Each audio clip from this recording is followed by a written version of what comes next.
அனைவருக்கும் வணக்கம். ஆதின்னு ஒன்று இருந்தால் கண்டிப்பாக அந்தம்னு ஒன்று இருக்கும் இல்லையா? அதாவது தொடக்கம்னு ஒன்று இருந்தால் கண்டிப்பாக அதுக்கு முடிவுன்னு ஒன்று இருக்கும். நாம் எல்லாரும் வாழ்ந்துட்டு இருக்கிறது கலியுகம்னு சொல்லுவாங்க. இப்போ இந்த கலியுகம் தோன்றி நாம் எல்லாம் வாழ்ந்துட்டுருக்கோம். தோன்றிய இந்த கலியுகமானது நிச்சயமாக ஒரு நாள் அழியும் இல்லையா? அப்போது அந்த அழிவு எப்படி ஏற்படும்? யாரால் ஏற்படும்? அந்த அழிவு எப்படி இருக்கும்?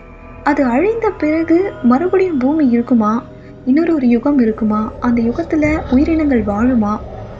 இல்லை புராணங்களில் சொல்லப்பட்டிருக்கப்படி கடவுளே அவதாரம் எடுத்து இந்த யுகத்தை அழித்து மீண்டும் புது யுகத்தை கொண்டு வருவாரா? இன்னைக்கு நாம் இந்த காணொளியில் விஷ்ணு பகவானோட 10வது அவதாரமாக சொல்லப்படக்கூடிய கல்கி அவதாரத்தை பற்றி தான் பார்க்க போகிறோம். வாங்க பார்க்கலாம்.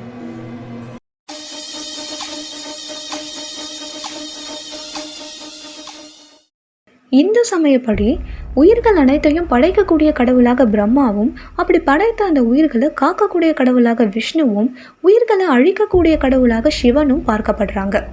ஒவ்வொரு யுகத்திலையும் எப்போ தர்மத்தோடைய சக்தி குறைந்து அதர்மத்தோடைய சக்தி பல மடங்கு அதிகரிக்குதோ அப்பெல்லாம் அந்த யுகத்தில் தர்மத்தை நிலைநாட்ட யுகத்தின் முடிவில் விஷ்ணு பகவான் அவதாரம் எடுப்பார் என்று புராணங்களில் கூறப்பட்டிருக்கு. அந்த வகையில் விஷ்ணு பகவான் இது வரைக்கும் 9 அவதாரங்களை எடுத்து முடிச்சிருக்கிறாரு. நாம் வாழ்ந்துட்டு இருக்கிறது கலியுகம். இந்த கலியுக முடிவில் அவர் கல்கி என்ற அவதாரம் எடுப்பார் என்று பகவத்கீதையிலும் விஷ்ணு புராணத்திலும் கல்கி புராணத்திலும் குறிப்பிடப்பட்டிருக்கு.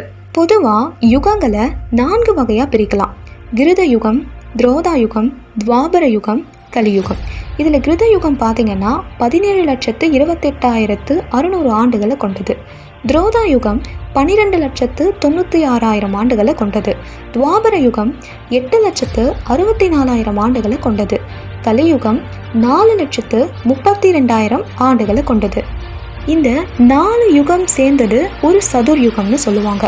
இப்படி ஒவ்வொரு யுகத்தின் கடைசி பகுதியிலும் விஷ்ணு பகவான் அவதாரம் எடுத்து அதர்மத்தை ஒடுக்கி தர்மத்தை நிலைநாட்டி இருப்பாருன்னு நாம் புராணங்களில் படிச்சிருக்கோம். அதே மாதிரி கலியுகத்தோட முடிவில் கலி முற்றி அதர்மம் உச்சத்தை அடையும் போது விஷ்ணு பகவான் இருக்கக்கூடிய அந்த அவதாரம் தான் கல்கி அவதாரம் என்று பகவத்கீதையில குறிப்பிடப்பட்டிருக்கு. கடைசியா கிருஷ்ண அவதாரம் எடுத்து அதர்மத்தை அழித்து தர்மத்தை நிலைநாட்டி விட்ட பிறகு கிருஷ்ண பகவான் கலியுகத்தை தொடக்கி வைத்து விட்டு வைகுண்டத்துக்கே போயிடுவாரு. அதன் பிறகு கலியுகமானது கலிபுருஷன், அதாவது இவர் யாருன்னா இறைவனோட எதிரி அப்படின்னு சொல்லிட்டு சொல்றாங்க. இந்த கலிபுருஷனோட கையில மாட்டி தான் இந்த கலியுகமானது பல நாசங்களை சந்திக்கும் அப்படின்னு சொல்லிட்டு சொல்லப்பட்டிருக்கு.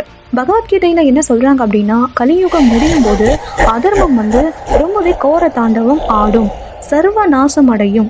அப்போதான் பகவான் அவருடைய 10வது அவதாரமான கல்கி அவதாரம் எடுப்பார் அப்படின்னு பகவத்கீதையில சொல்லப்பட்டிருக்கு.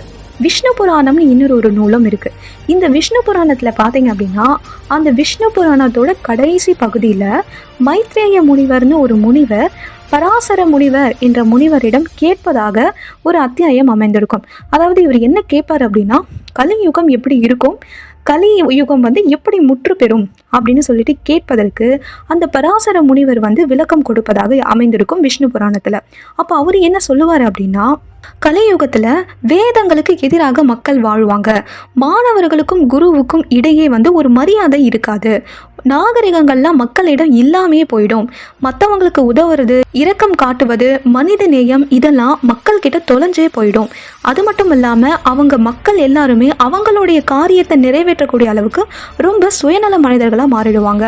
மழை இல்லாமல் போயிடும், உண்பதற்கு உணவு இல்லாமல் மக்கள் எல்லாமே பஞ்சத்தில் வாடுவாங்க, வானத்தையே பார்த்துட்டு எப்போ மழை பொழியும்னு காத்துட்டே இருப்பாங்க. உடல் சுத்தம் இருக்காது, மன சுத்தம் இருக்காது, தவறான எண்ணங்கள் அனைத்துமே மக்கள் கிட்ட மேலோங்கும். அது மட்டும் இல்லாமல் கணவன் மனைவி உறவு ரொம்ப மோசமாக இருக்கும். மக்கள் எல்லாருமே பொய் பேசக்கூடியவங்களா இருப்பாங்க. விவசாயிகள் விவசாயத்தை விட்டுருவாங்க. புண்ணிய நதியான கங்கை, யமுனை போன்ற நதிகள் எல்லாமே வற்ற ஆரம்பித்து விடும். அது மட்டும் இல்லாமல் போக போக மக்களுடைய ஆயுட்காலம் குறைஞ்சிட்டே வரும். சிறு வயதிலேயே மரணம் ஏற்படும். அதுவும் குறிப்பாக சொல்ல போனால் 20 வயசுலேயே மக்கள் இறந்து போயிடுவாங்க. பெண் குழந்தைகள்லாம் பார்த்தீங்கன்னா 10 வயதுக்குள்ளவே குழந்தைகளை ஈன்றெடுக்கக்கூடிய அளவுக்கு ஒரு மோசமான சூழ்நிலை வந்துடும். வன்னி மரம் போன்ற மரங்கள் எல்லாமே வந்து பூமியில் காண முடியாது.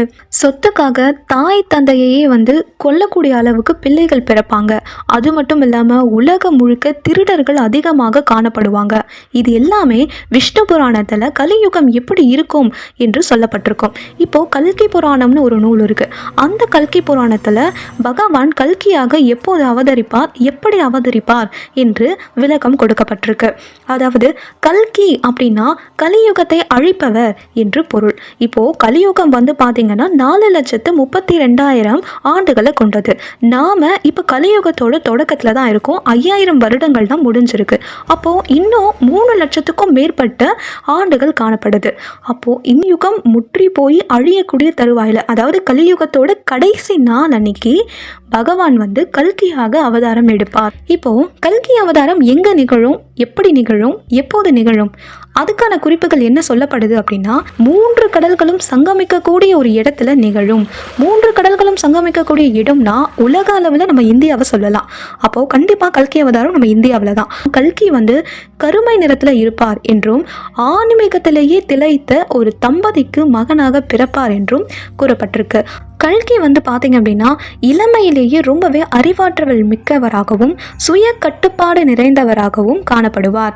பரசுராமர் கிட்ட வந்து அவர் போர்க்கலைக்கான பயிற்சி எடுத்துக்கொள்வார் என்றும் குறிப்பிடப்பட்டிருக்கு. வெள்ளை குதிரையில ஏறி கையில ஒரு மிகப்பெரிய வாளை தாங்கி ஒரே இரவுல, அதாவது 12 மணி நேரத்துல இந்த உலகம் முழுவதையும் வலம் வந்து அசுரர்களையும் திருடர்களையும் அழித்து அதர்மத்தை முற்றிலுமாக ஒடுக்கி தர்மத்தை நிலைநாட்டுவார் என்றும் கூறப்பட்டிருக்கு. 4 லட்சம் ஆண்டுகளாக மக்கள் கிட்ட இருந்த அந்த அழுக்க ஒரே நாள்ல பகவான் வந்து கல்கி அவதாரம் எடுத்து நீக்குவார் என்றும் அவர் அடுத்து கிருத யுகத்தை மறுநாள் தொடக்கி வைத்துவிட்டு வைகுண்டத்துக்கு செல்வார் என்றும் கூறப்பட்டிருக்கு. இது இந்து சமயத்துல மட்டும் இல்லாம கிறிஸ்துவ சமயத்திலையும் ஒரு சில குறிப்புகள் சொல்றாங்க. இயேசுவோட 2ஆம் வருகை என்று கிறிஸ்துவ மதத்திலையும், புத்த மதத்துல மைத்ரேய அவதாரம் என்றும், இஸ்லாமிய மதத்துல இமாம் மெஹதி என்றும் குறிப்பிடப்பட்டிருக்கு. இந்த கலியுகத்தோட இறுதியில இந்த கல்கி அவதாரம் சாத்தியமா? அப்படி இது வெறும் புராண கதை மட்டும் தானா? கலியுகம் எப்படி இருக்கும் என்று புராணங்கள்ல சொல்லப்பட்டிருக்கக்கூடிய பெரும்பாலான நிகழ்வுகள் தற்போதைய நிகழ்வுகள் கூட ஒத்து போறதை நம்மளால பார்க்க முடியும். அது நம்ம இல்லைன்னு மறுக்கவே முடியாது. நீங்க என்ன நினைக்கிறீங்க கல்கி அவதாரத்தை பத்தி? கமெண்ட் பண்ணுங்க. உங்களுக்கு இந்த வீடியோ பிடிச்சிருந்ததுன்னா லைக் பண்ணுங்க. உங்க ஃபேமிலி அண்ட் ஃப்ரெண்ட்ஸுக்கும் ஷேர் பண்ணுங்க. நம்ம சேனலை சப்ஸ்கிரைப் பண்ணுங்க. நன்றி.